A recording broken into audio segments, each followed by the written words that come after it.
तो आज की क्लास में हम CFL बनाना देखेंगे, कैसे CFL क्रिएट करना है। उसके लिए हमने एक रेफरेंस इमेज डाउनलोड कर ली है CFL की साइजिंग के लिए और उसका शेप के लिए। ये शेप हम क्रिएट करना चाह रहे हैं अपने सॉलिड बॉक्स में। तो इसके लिए सबसे पहले नीचे का शेप की अगर हम बात करें तो रिवॉल्व करके आ जाएगा हमारा। रिवॉल्व कमांड इजीली अप्लाई करके हम ये बना सकते हैं। तो इसी से स्टार्ट करते हैं हम क्रिएट करना। तो हमने इसको मिनिमाइज़ किया, न्यू पार्ट पे गए, यहाँ से हमने फ्रंट प्लेन पे स्केच पे गए और यहाँ पे एक रेफरेंस लाइन बना दिया हमने वर्टिकल, इसको कंस्ट्रक्शन मोड में कर दिया। अब यहाँ पे हम अपनी इमेज को लेके आते हैं। उसको लाने से पहले इसकी हाइट को सेट कर देते हैं हम।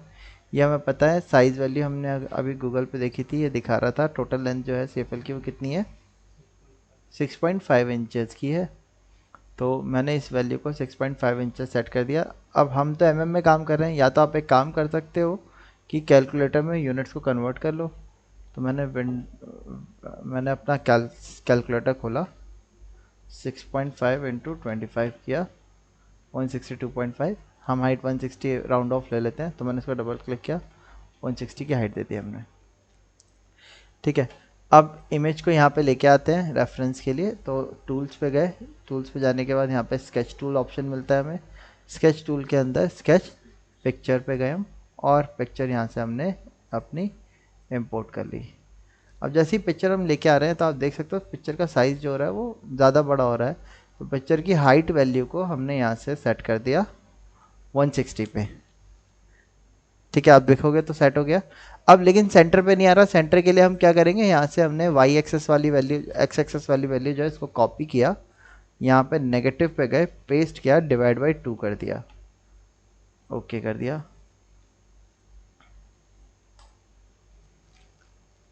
अब यहाँ पे हमने एक लाइन खींची, यहाँ से स्ट्रेट आए, नीचे आए और ये स्पेशल लाइन से आ रहा है हमारा, स्पेशल लाइन से बना दिया हमने वर्टिकल।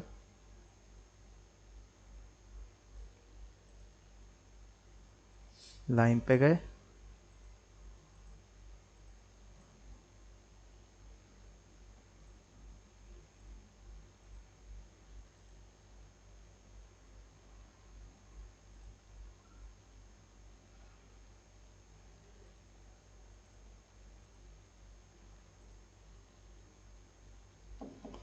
यहाँ तक का शेप बनाया, एक और सेंटर लाइन ली, यहाँ से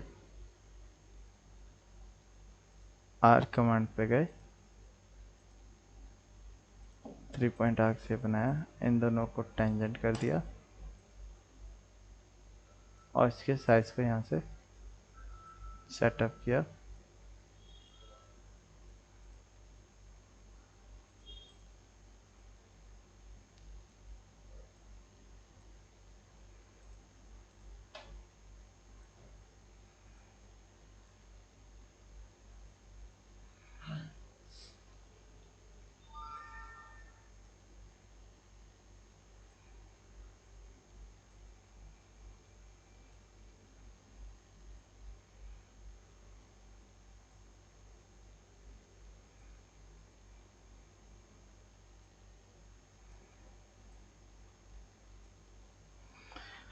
ओके, ये शेप बना लिया, एग्जिट किया और इस फीचर को हमने रिवॉल्व किया। रिवॉल्व में एक्सेस ये वाली दे दी हमने, तो आप देखोगे नीचे का शेप ये तैयार हो गया, ओके कर दिया हमने, रिवॉल्व हो गया, ये शेप आ गया। अब इसके ऊपर हमें अपना हेलिक्स का स्ट्रक्चर जो है वो तैयार करना है। हेलिक्स का स्ट्रक्चर तैयार करने के लिए हमने क्या किया, सबसे पहले इसके टॉप सरफेस पे स्केच पे गए, यहाँ पे हमने अपना एक बेस सर्कल बना दिया। ये सर्कल हमने ले लिया सपोज यहाँ से 40 डायमीटर का। ठीक है, 40 का बनाने के बाद एग्जिट किया। अब इसके ऊपर हमें अपना हेलिक्स तैयार करना है। हेलिक्स के लिए हम क्या करेंगे, यहाँ पे फीचर कमांड के अंदर कर्व्स में जाएंगे, कर्व के अंदर हमें यहाँ पे मिलेगा हेलिक्स एंड स्पाइरल। हम हेलिक्स एंड स्पाइरल पे गए। हेलिक्स एंड स्पाइरल पे जाने के बाद यहाँ पे आप देखोगे तो हेलिक्स स्ट्रक्चर हमारा तैयार स्टार्ट होना तैयार हो गया। अब यहाँ पे आपको हेलिक्स में 2 ऑप्शन मिलते हैं, 3 ऑप्शन मिलते हैं। आपको हेलिक्स पिच एंड रेवोल्यूशन पे डिफाइन करना है, हाइट एंड रेवोल्यूशन पे डिफाइन करना है या हाइट एंड पिच पे डिफाइन करना है। स्पाइरल जो होगा ये मॉर्टिन कॉइल की तरह, जैसे कि सर्कल स्टार्ट होगा, इनर वाला सर्कल छोटा होगा, आउटर वाला सर्कल बड़ा होगा और उसकी हाइट नहीं होगी। बट हमें तो CFL बनानी है, उसकी हाइट तो हमें कांस्टेंट चाहिए, तो हमें किसी ऊपर वाले से तीन में से किसी भी एक को सेलेक्ट करना होगा जिस वैल्यू को हम देना चाहते हैं। जैसे कि मैंने कहा एक मैं पिच देना चाहता हूँ और पिच के साथ मैं रेवोल्यूशन डिफाइन करना चाहता हूँ, मुझे दो चीज़ें जो बताएंगी मैं उनके बेसिस पर इसको सेलेक्ट कर लेता हूँ। अब पिच हमें कितनी देनी है, यानी कि एक जो सर्कल कंप्लीट होगा तो उसकी कितनी हाइट पूरी होनी चाहिए, वो उसकी पिच कहलाती है। यहाँ से जब रोटेट होना स्टार्ट होगा, कंप्लीट सर्कल जब बनेगा तो 360 डिग्री पे बनेगा, तो उस टाइम पे कितनी हाइट होगी वो हमें यहाँ पे बतानी होती है। तो सपोज मैंने यहाँ से पिच दे दी 40, ठीक है। रेवोल्यूशन मैंने यहाँ से दे दिया 1.5, या 1 रेवोल्यूशन नहीं रखते हम यहाँ पे, 1.5 ही कर देते हैं, 1.5। जब हेलिक्स स्टार्ट होगा तो किसी ना सर्किल जो हमने बनाया था उसके किसी ना किसी एक पॉइंट से ही तो स्टार्ट होगा। वो पॉइंट आप कहाँ से स्टार्ट हो रहा है उसके लिए आप यहाँ पे एंगल बता सकते हो। मैंने 0 डिग्री किया तो वो यहाँ से आप देखोगे तो स्टार्ट हो रहा है, 90 करूँगा तो यहाँ से स्टार्ट होगा। तो इस तरीके से हम इसको एंगल को क्या कर सकते हैं, रोटेट करके चेंज कर सकते हैं। फिलहाल हमने यहाँ से 1 से स्टार्ट, इसी से स्टार्ट किया। अच्छा, आप इसकी डायरेक्शन को भी चेंज कर सकते हो, जैसे कि यहाँ पे क्लॉकवाइज जा रहा है, आप इसी को क्या कर सकते हो, काउंटर क्लॉकवाइज पे भी सेटअप कर सकते हो। आप पिच वैल्यू को चाहो तो कम भी कर सकते हो और चाहे तो बढ़ा भी सकते हो, आपकी चॉइस है, ठीक है। हमने इतना किया और इतना करने के बाद ओके कर दिया, तो आप देखोगे एक हेलिक्स का स्ट्रक्चर तैयार हो गया। मैं वापस से टॉप प्लेन पे सीखे गया, आगे ने एक सर्कल बनाया और अब कैसे सर्कल को वापस से 40 डायमीटर का डिफाइन किया, क्योंकि जो CFL हम बनाने जा रहे हैं इसमें आप देखोगे तो डबल हेलिकल स्ट्रक्चर होता है। तो उसको बनाने के लिए हमने एक और सर्कल बनाया, इसको भी वापस से कर्व पे जाके हेलिक्स पे गए, ठीक है। अब यहाँ पे स्टार्ट एंगल हमने पहले वाले का कितना दिया था याद है, 0।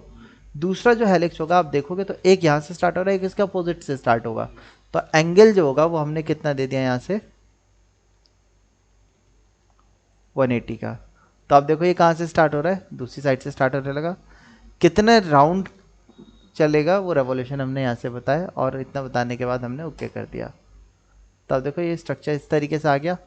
अब हम ऊपर की बात करें, ये अभी आपस में मिले तो है नहीं, तो जो CFL होती है वो ऊपर टॉप व्यू से अगर आप देखोगे तो एक एस कर्व बैंड आता है उसका, यहाँ पे आप देखेंगे तो ऊपर से ये देख रहे हैं, ये एक एस बैंड आता है पूरा, है ना। अब हमें भी अपने प्रोडक्ट के अंदर उसी टाइप का एक बैंड देना है। मैं इसके एक काम करता हूँ, रेवोल्यूशन को 1 कर देता हूँ, 1 रेवोल्यूशन की बनाते हैं हम दोनों,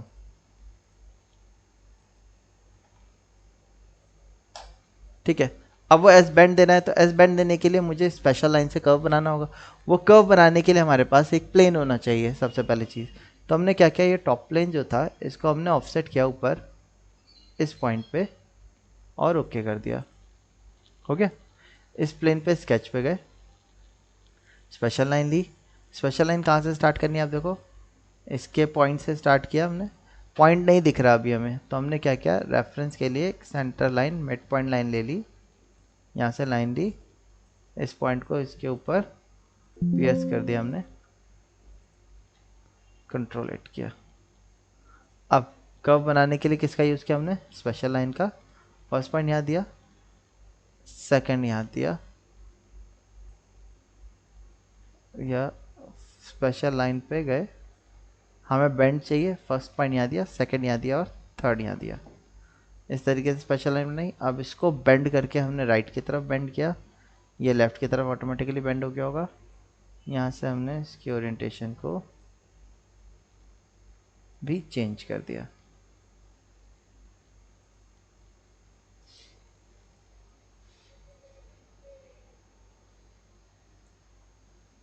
ठीक है।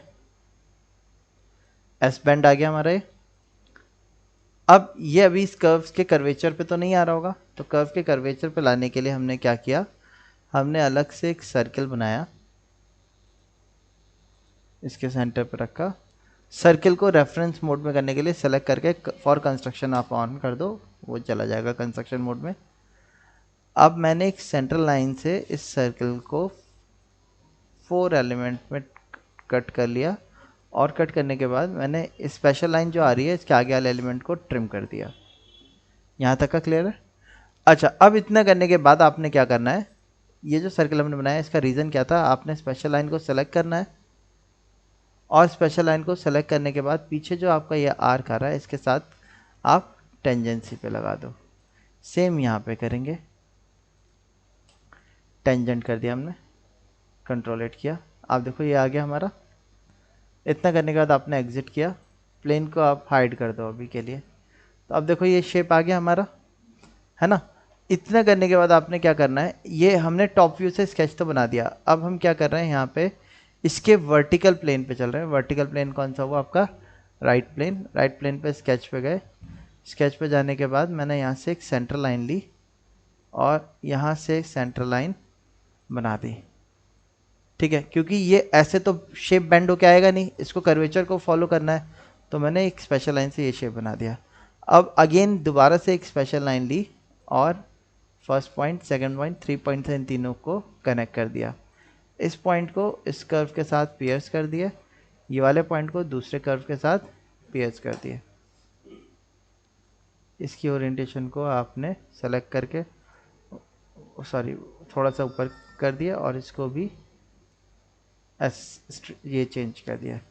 अब पहले तो हाइट डिफाइन कर देते हैं। हाइट कैसे डिफाइन करनी है, इस पॉइंट की इस पॉइंट से ये जो हाइट है, आपको याद है हमने पिच कितनी ली थी, 40, तो इस हाइट को मैं 40 का 1/4 रखूँगा क्योंकि 1/4 सेगमेंट पे ये चलेगा, तो हमने 10 रखा। अब क्या करना है, हमने कर्व को नीचे वाले हेलिक्स के साथ इक्वल कर्वेचर कर दिया। इसकी हाइट ज़्यादा हो रही है, मैं थोड़ी सी कम कर देता हूँ। और सेम इसके साथ भी किया, दोनों को सेलेक्ट करके इक्वल कर्वेचर। इक्वल कर्वेचर से क्या होगा कि जो कर्वेचर लेंथ ये फॉलो कर रहा है वही ऊपर की तरफ इसको भी फॉलो होगी। अच्छा, इतना करने के बाद हमने यहाँ से एग्जिट किया। अब आप देखोगे तो हमारे पास दो अलग अलग कर्व्स आ रहे हैं। हम क्या चाहते हैं, इन दोनों कर्व को मिला के एक 3D कर्व तैयार करें, ठीक है, जो फ्रंट से देखे तो ऐसा दिखे और टॉप से देखे तो ये वाला शेप लेके दिखे। तो इसको ऐसा करने के लिए यहाँ पे कर्व्स पे चलते हैं। यहाँ पे ऑप्शन होता है हमारे पास प्रोजेक्ट कर्व। प्रोजेक्ट कर्व पे गए, प्रोजेक्ट कर्व पे जाने का प्रोजेक्शन टाइप को हमने स्केच ऑन स्केच में कन्वर्ट किया। स्केच पहला सेलेक्ट है, सेकंड स्केच हमने ये वाला दिया और सेलेक्ट करके ओके कर दिया। तो आप देखोगे तो ये स्केच, आप टॉप से देखोगे तो वो टॉप वाले सरफेस को फॉलो कर रहा है, आप फ्रंट से देखोगे तो वो, साइड से देखोगे तो साइड वाले सरफेस को फॉलो कर रहा है। और हमें यही एक 3D स्केच चाहिए भी था। अच्छा, ये तैयार हो गया हमारा। इतना करने के बाद नेक्स्ट क्या करना है हमें, मैंने यहाँ से डेटा माइग्रेशन का यूज़ किया, मूव कॉपी बॉडीज़ का यूज़ किया। इसको सेलेक्ट करके मैंने वाई एक्सेस में इसको डाउन में मूव कर दिया। सपोज़ 20 पे ऊपर की तरफ मूव हो रहा है, -15 पे मूव कर देते हैं, नीचे चला जाएगा ये, ठीक है। अब ये तो तैयार हो गया हमारा। इसके बाद अगर हम देखेंगे तो ये बेंड होके तो इसके साथ अटैच हो रहा है। अभी अगर मैं डायरेक्टली इसको कर देता तो ये शार्प कॉर्नर पे जॉइंट होता है इसके साथ, नीचे वाले के साथ।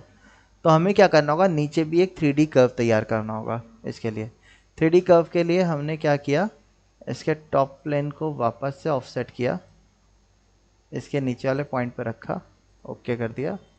इस प्लेन पे स्केच पे गए, यहाँ पे हमने सर्किल लिया और आप सर्किल को 1/4 एलिमेंट में रखिएगा खाली। जहाँ पे आपका कर्व आ रहा है उससे 1/4 एलिमेंट में, जैसे ये कर्व आ रहा है ना, इसके आगे 1/4 कर्व रखा हमने। इस पॉइंट को इस कर्व के ऊपर पियर्स कर दिया, ट्रिम पे गए, इसको ट्रिम कर दिया। अब देखो ये आ गया हमारा, एग्जिट कर दिया, ठीक है।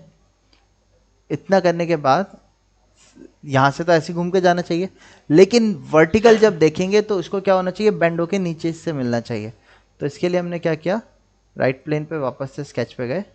अब ये कैसा आना चाहिए, यहाँ से कर्वेचर को फॉलो करते हुए इस तरीके से आना चाहिए। तो इसके लिए हमने लाइन ली, यहाँ मिडल से लाइन खींची ऊपर की तरफ, इसके बाद यहाँ पे एक आर्क दिया और इसके बाद स्पेशल लाइन से हमने इसको कनेक्ट कर दिया।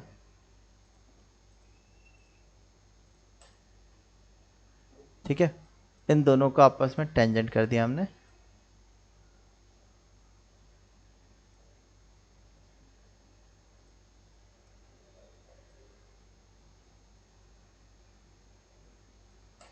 और इसको पकड़ के हमने नीचे किया और इसको इसके साथ क्या कर दिया हमने, इक्वल कर्वेचर, क्योंकि कर्वेचर लेंथ तो दोनों की इक्वल होनी चाहिए। यहाँ से हमने इसका रेडियस डिफाइन कर दिया। मैंने डेप्थ भी 15 की रखी थी ना, रेडियस भी 15 का दे रहा हूँ, तो रेडियस कम कर देते हैं, 12 का दिया, 10 कर देते हैं, 7.5 करते हैं, छोटा कर देते हैं थोड़ा सा। इसकी हाइट को डिफाइन कर देते हैं हम यहाँ से, ओह सॉरी 14।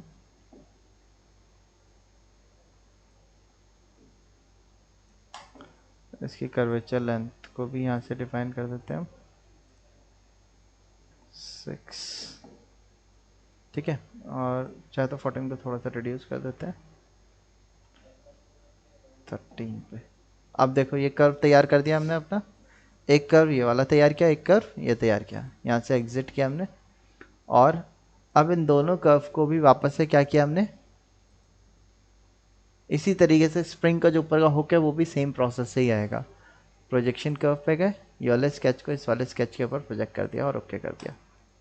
तो आप देखो आ गया इस तरीके से, ठीक है। अब सेम प्रोसेस इस वाले कर्व बेंड के लिए भी देना है हमें। तो वापस से हमने ये जो प्लेन बनाया था इसी प्लेन पे स्केच पे गए, फिर से सर्कल क्रिएट किया और सेंटर लाइन से सर्कल बनाया,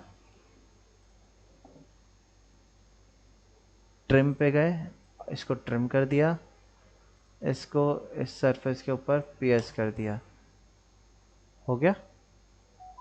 एग्जिट किया, 1/4 रखा खाली, अगेन साइड प्लेन पे स्केच पे गए, जो कर्व हमने ये बनाया था वैसे ही कर्व इधर की तरफ भी बनाना है हमने। तो मुझे वापस से क्रिएट नहीं करना पड़े, तो मैंने सेकंड वाले कर्व को सेलेक्ट करके कन्वर्ट कर दिया, कन्वर्ट हो गया। यहाँ से मैंने एक सेंटर लाइन खींची वर्टिकल। अब मैं मिरर पे गया, मिरर पे ऑप्शन होता है कॉपी का, कॉपी को ऑफ किया, आपने दोनों एलिमेंट को सेलेक्ट किया, मिरर अबाउट में जाके सेंटर लाइन को सेलेक्ट किया, ओके कर दिया। इस लाइन को वर्टिकल किया हमने, ये लाइन अभी स्ट्रेट नहीं आ रही, क्या ब्लू कलर की आ रही है ना, इसको हमने सेलेक्ट करके वर्टिकल कर दिया। हाँ, सो मिरर पे गए, मिरर एंटिटी सेलेक्ट किया, कॉपी ऑफ किया, मिरर अबाउट में जाके मिरर अबाउट वाली लाइन दे दी, ओके कर दिया, एग्जिट कर दिया।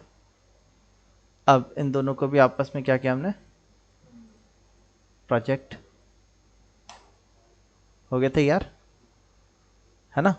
अब अगर आप देखोगे तो क्या हो रहा है, कर्व्स अलग अलग हैं, कर्व 3 अलग है, कर्व 2 अलग है, हेलिक्स अलग अलग है, इन सबको एक सिंगल कर्व में कन्वर्ट करना है। तो हमने क्या किया, कंपोजिट कर्व पे गए, अपने कर्व को सेलेक्ट किया, फर्स्ट, सेकंड, थर्ड, फोर्थ और लास्ट, फिफ्थ, सबको सेलेक्ट करके ओके कर दिया, कंपोजिट कर्व तैयार।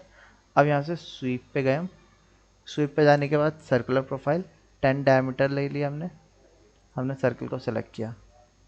अब देखो क्या हुआ, हो गया तैयार, आपने ओके कर देना है। अब अगली बार जब आप बनाएंगे तो आप पिच जो थी मैंने 40 रखी थी, याद है, डायमीटर भी 40 रखा था, आप पिच को कम रखना, 30 रखना, ठीक है। तो ये जो गैपिंग है, ये गैपिंग इतनी नहीं आएगी। अभी अगर मैंने चेंज किया ना तो मुझे कई एलिमेंट्स में चेंजेस करने पड़ेंगे, जिसकी वजह से एरर हो जाएगी, तो मैं अभी चेंज नहीं कर रहा, मैं इतने को ही रख लेता हूँ। आप इससे थोड़ा सा ज़्यादा इंक्रीज भी कर सकते हो, बट फिर क्या होगा, यहाँ पे आपके इशू हो जाएगा, जो फ्लैट लग रहा था ना उसमें। अच्छा, नीचे यहाँ पे हमें क्या देना है, थ्रेडिंग देनी है, तो इसके लिए हमने यहाँ पे होल विजार्ड पे गए, थ्रेड्स पे गए, ओके, थ्रेड की लोकेशन बताई, हमें कट देना है, cut thread, but cut thread के साथ साथ यहाँ पे जो प्रोफाइल है उसको हमने मिरर कर दिया, क्योंकि कट तो अंदर की तरफ होना चाहिए। ब्लाइंड की डेप्थ यहाँ से बताई हमने, कितने की चाहिए, और करने के बाद आप लोकेट प्रोफाइल पे जाओ और यहाँ पे मैंने लोकेट कर दिया नीचे की तरफ से।